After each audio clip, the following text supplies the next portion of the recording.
Hey everyone, my name is Ismael. And I am Victoria. And we are the Growth Code Podcast.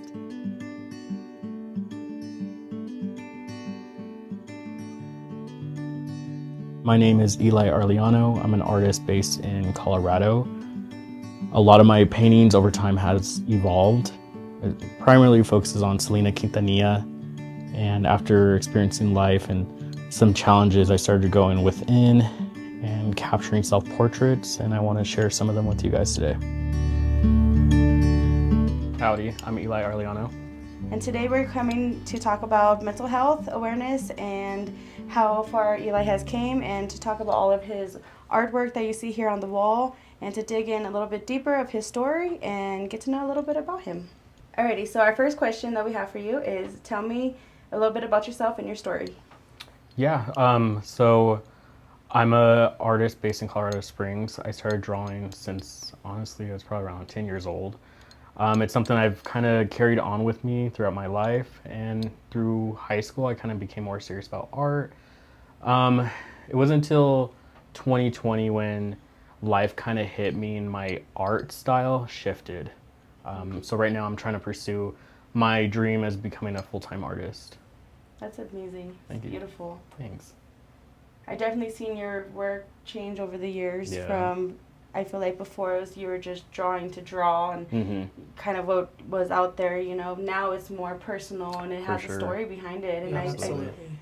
it's very amazing to me. Thank so I'm you. excited to Appreciate hear that. about it. Yeah. If someone met you for the first time, what's something they probably wouldn't guess about you? I would probably say I've noticed with a lot of people even doing art shows is we share similar stories. And it kind of goes into what I'll be sharing about my upbringing, kind of the stuff that I've experienced. I think a lot of times we can go about our days and not really think about other people, what's kind of going on in their life. Right. So I think kind of as a collective, I notice there's a lot of shared history as far as, you know, upbringings and experiences and traumas. And yeah, I would say absolutely. that. Definitely. Was there anyone in your life who really shaped you who you are today? Yeah, there's a few people at different stages of my life. I would say currently, Frida Kahlo, Mexican artist back in the 1930s to the 50s. She's kind of guided me to how I kind of capture my imagery of how I view myself. I always like to think of, if Frida was behind my eyes, how would she view this situation or this experience? And then also, when it comes to my sobriety and kind of me really healing on myself, Amy Winehouse.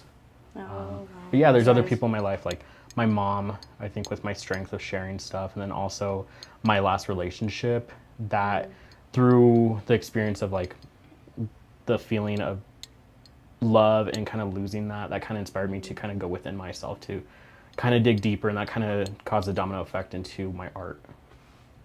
That makes a lot of sense. Yeah, that's amazing. Thank you. Amazing. What was growing up like for you? Were there any like memories that stuck with you or influenced you? Yeah. My childhood, it was overall pretty good, but I've probably experienced a lot of things a kid probably shouldn't have, especially within the family dynamic. Right. A lot of things I would say kind of set me up. In particular, my parents' divorce kind of shaped me. That's when a lot of mental health stuff kind of started happening when I was around 10 years old. Being exposed to drugs, infidelity, alcohol kind of shaped me in my childhood. Around what age do you think that was? A lot of it happened when I was 10 years old, but it was kind of leading up to that. So I would say around 8 years old is when I started kind of getting experience with seeing the negative side of drugs and alcohol. And yeah, it was until I would say probably between 8 years old to 14, that gap was when there's a lot of stuff that happened within the family. Yeah, and when you're that young, you know, your brain is like a sponge, so you... Yeah, and you don't even have the tools. Depending on the family, like, I'm very fortunate for who I have in my family, but there's no handbook to be a parent, and also passing down how to process your emotions. How do you go about, you know, with grief and anger, and it's just kind of, for me, it was just kind of just go in my room and just be mad until that went away. I never got to fully process those emotions. So then I have a question. Yeah. Do you feel like if you were to be put into therapy, or did you have therapy during that time of your life? When I was 14, I don't want to say forced, but I was pressured to go to therapy without really understanding it and wanting to. Right. Yeah. Okay. It wasn't until last, a little bit over a year ago that on my own terms I went to therapy. And it's been a huge game changer, and it's honestly changed my life. What kind of therapy do you do? So different types. So before I actually got to in-person therapy, it was art therapy. So a lot of the stuff that we'll be talking about and seeing, this was done before I got into therapy. My way of really processing everything on my own terms was just painting it out. That was my way of just sitting there meditating, and well, it's a form of meditation for me, to really just sitting with myself. It wasn't until kind of, I would say 2 years into doing this kind of artwork that I was like, okay, I think I've done as much work as I can on my own. I think I need guidance from someone, a professional. Right. So right now, I don't know the exact term of like therapy. It's just It's like talk therapy. yeah, your traditional kind of talking to a professional in person, just talking about different issues. And then my other question that I have is tying into getting to know you and everything. How old were you when you first picked up a paintbrush? Paintbrush, that Or like was anything that you yeah. when you realized that this was what you wanted to do.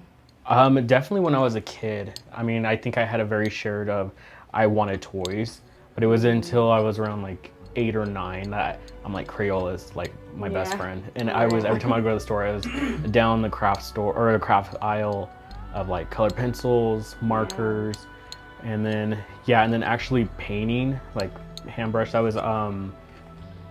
was 2021, so not too long ago.